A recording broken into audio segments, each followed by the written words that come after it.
चित्रकला के स्टूडेंट के लिए अगर वो चित्रकला से पेंटिंग ड्राइंग से टीचर बनना चाहते हैं तो उनके लिए पहाड़ी शैली बहुत इम्पोर्टेंट है, क्योंकि पहाड़ी शैली से बहुत ज़्यादा क्वेश्चन भी आते हैं।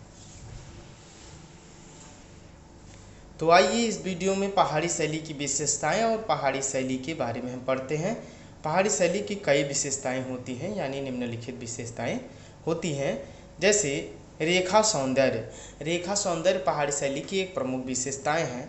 पहाड़ी कलम की उपशैली में रंगों की विविधता के साथ रेखाओं की मौलिकता में पर्याप्त अंतर दिखता है, क्योंकि कांगड़ा शैली की रेखाएं लयात्मकता सजीव एवं सूक्ष्म हैं, जबकि बसोली शैली के चित्रों में प्रयुक्त रेखाएं सरल स्थूल परंतु सजीव हैं।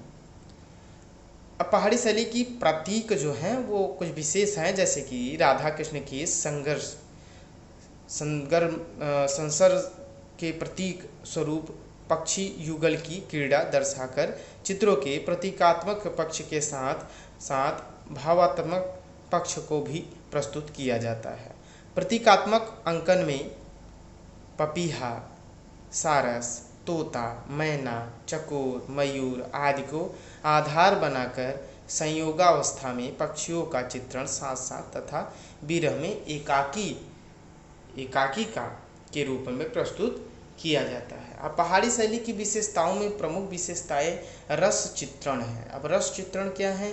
पहाड़ी शैली के कलाकार ने राधा कृष्ण के प्रेम को मात्र नायक नायिका के प्रेम तक सीमित नहीं रखा है, उसे आत्मा परमात्मा के आध्यात्मिक प्रेम में परिणित कर दिया है।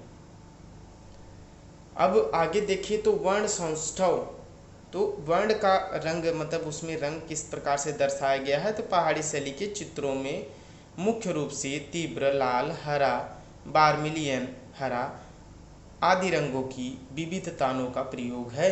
बसोली शैली में प्राथमिक रंगतों लाल, नीली, पीली का प्रयोग प्रचुरता से किया गया है। तो लाल, नीला, पीला इन रंगों का प्रचुरता से प्रयोग किया गया है और कांगड़ा में रंगों की मिश्रित तानों का प्रयोग किया गया है। तो यहाँ एक तान का प्रयोग नहीं किया गया है, मिश्रित तानों का प्रयोग किया गया है। अब पहाड़ी शैली में विशेषताओं में देखें तो इसका संयोजन जो है वो बहुत प्रमुख है। तो पहाड़ी चित्रों में कलाकारों ने कहीं अंतराल विभाजन सरल किया है, तो कहीं जटिल, कहीं सीमित आकृतियां हैं, तो कहीं अधिक। कहीं कलाकारों ने पृष्ठभूमि को सपाट बनाया है ताकि पात्रों के भावों की अभिव्यंजना में कोई बाधा उपस्थित न हो। इसके अतिरिक्त पृष्ठभूमि में वातावरण बनाने में कलाकारों ने वास्तु का भी अंकन किया है, जो मुगल शैली के समान है। पहाड़ी शैली में बहुत प्रमुख विशेषताओं में से एक आता है कि पाश्चात्य प्रभाव का उस पर क्या छवि रही है। तो पहाड़ी शैली में विशेष रूप से मंडी में अंतिम समय में पश्चात प्रभाव में बने चित्र मिलते हैं। कैनवास पर तैल रंगों में यथार्थता, सादृश्य, परिप्रेक्ष्य, शारीरिक संरचना आदि के नियमों के आधार पर चित्रांकन किया जाने लगा। इस प्रकार के चित्रण कार्य में दक्ष चित्रकार मुख्य रूप से गाहिया नरोत्तम का नाम प्रमुख है। जो मुख्य चित्रकार हैं वो गाहिया और नरोत्तम, ये मुख्य चित्रकार रहे हैं। पाश्चात्य प्रभाव को दिखाने के लिए चित्रण कार्य में दक्ष थे। वास्तव में अगर देखा जाए तो पहाड़ी शैली के चित्रों में काव्यात्मक विषय, लयात्मक रेखाएं, भावपूर्ण आकृतियां तथा लवलीन रंगों को जो सौंदर्य है उसमें चित्र स्वयं बोलते प्रतीत होते हैं। पहाड़ी शैली में सरलता है, स्फूर्ति है, सौष्ठव है और गतिशीलता भी है तथा सर्वोपरि भावों की प्रबल अभिव्यक्ति है। तो पहाड़ी शैली की बहुत सारी अच्छी विशेषताएं रहे। जो भी विशेषताएं हैं इस प्रकार से हैं, आप देखे हैं।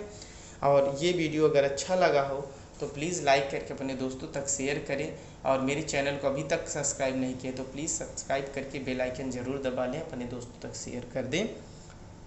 ये अगर आप कला से टीचर बनना चाहते हैं, पेंटिंग ड्राइंग से टीचर बनना चाहते हैं, तो ये मेरा चैनल बहुत इम्पोर्टेंट है। अपने दोस्तों तक शेयर करें और आप भी सब्सक्राइब करके बेल आइकन दबाएं और सारे वीडियो को पढ़िए। अपने हेल्थ का ध्यान देते हुए मन लगा के पढ़ते रहिए, ध्यान से पढ़ते रहिए, प्रैक्टिस सेट बनाए रखिए। Thank you for watching video.